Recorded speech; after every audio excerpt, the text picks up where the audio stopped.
আসসালামু আলাইকুম, কেমন আছেন সবাই? তো এখানে দেখতে পাচ্ছেন একটা ইলিশ মাছ ভিজিয়ে রেখে দিচ্ছি, আর পাশে এদিকে ভেন্ডি পরিষ্কার করে ধুয়ে নিচ্ছি। তো ভেন্ডি ভাজি করব, আর ইলিশ মাছ একটু আজকে অন্যরকমভাবেই রান্না করব। তো তার জন্য মাছটা কেটে পরিষ্কার করে ধুয়ে রেডি করে গুছিয়ে নিয়েছি।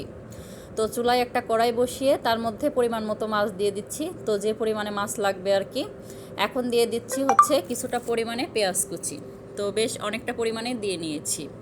সাথে দিয়েছি কিছুটা কাঁচামরিচ ফালি, আর এখন দিয়ে দিচ্ছি হচ্ছে জিরা বাটা। তো এখানে কোনো প্রকার মশলা ইউজ করব না, শুধু জিরা বাটাটাই দিয়ে দিলাম। দিয়েছি হলুদের গুঁড়া, দিয়েছি স্বাদ মতো লবণ, আর এখন দিয়ে দিচ্ছি পরিমাণ মতো তেল। তো কাঁচা ইলিশ এভাবে হাত দিয়ে মেখে রান্না করলে খেতে গরম গরম ভাতে অনেক মজা হয়। তো এখন সব উপকরণ খুব ভালো করে হাত দিয়ে মেখে মাছের গায়ে লাগিয়ে দিচ্ছি, তাতে করে সব মশলা মাছের গায়ে লেগে যাবে। পরবর্তীতে রান্নার পরে খেতে বেশি মজা হবে। তো দেখেই বুঝে নেবেন, অনেকটা সময় নিয়ে হাত দিয়ে খুব ভালো করে মাখিয়ে নিয়েছি। তো এখন দিয়ে দিচ্ছি বেশ অনেকটা পরিমাণে ঝোলের পানি।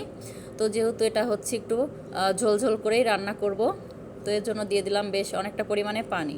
তো এখন নেড়ে ছেড়ে মিক্স করে হচ্ছে চুলায় বসিয়ে দিয়েছি, তো বলক উঠে এসেছে। তো এখন নেড়ে ছেড়ে আর একটু মিক্স করে দিচ্ছি। আর এদিকে হচ্ছে পাশের চুলায় ভেন্ডি ভাজি করব। তো তার জন্য হচ্ছে ভেন্ডিটা কেটে নিয়েছি। চুলায় পরিমাণ মতো তেল আর হচ্ছে পেঁয়াজ কুচি কাঁচামরিচ ফালি একটু লাল লাল করে ভেজে তার মধ্যে আগের থেকেই কেটে রাখা ভেন্ডিটা দিয়ে নেড়ে চেড়ে ভাজা ভাজা করে নিচ্ছি। তো ভিডিওর এই পর্যায়ে এসে এখন পর্যন্ত যারা ভিডিওটি দেখছেন অথচ একটা লাইক দিতে ভুলে গিয়েছেন, প্লিজ একটা লাইক দিতে ভুলবেন না। ভিডিওটি যদি বেশি বেশি ভালো লাগে কমেন্টের মাধ্যমেও জানাতে পারেন, চাইলে ভিডিওটি ফ্রেন্ড ও ফ্যামিলির মাঝে শেয়ারও করতে পারেন। তো আপনাদের সাথে কথা বলতে বলতে এদিকে হচ্ছে মাছের তরকারি রান্না হয়ে যাচ্ছে প্রায়। এদিকে হচ্ছে ভেন্ডিটাও ভেজে নিচ্ছি, ভাজতে ভাজতে কালারটা চেঞ্জ হয়ে গেছে। তো আর একটু নেড়ে চেড়ে নামিয়ে নিব। তো দেখে বুঝে নেবেন, রান্নার পরেও কিন্তু ভেন্ডি ভাজিটা কালারটা সবুজই রয়ে গেছে। আর এমন সবুজ সবুজ করে ভেন্ডিটা ভাজি করলে খেতে অনেক মজা হয়। আর এদিকে মাছের ঝোলটা রান্না হয়ে গেছে, চুলার জালটা হচ্ছে অফ করে দিব। একটু ফাইনাল লুকটা দেখিয়ে দিচ্ছি। খুবই সুন্দর একটা কালার এসেছে, খেতেও কিন্তু গরম গরম ভাতে ভীষণ মজা হয়েছিল। তো রান্না বান্না শেষ, টেবিলে খাবারটা গুছিয়ে নিয়েছি।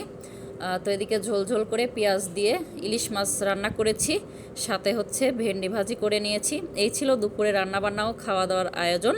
তো যাই হোক, ভিডিওটি প্রথম থেকে শেষ পর্যন্ত দেখার জন্য সবাইকে ধন্যবাদ। আপনাদের সবার সুস্বাস্থ্য ও দীর্ঘায়ু কামনা করে আজকের ব্লগটি আমি এখানেই শেষ করছি। আল্লাহ হাফেজ, আসসালামু আলাইকুম।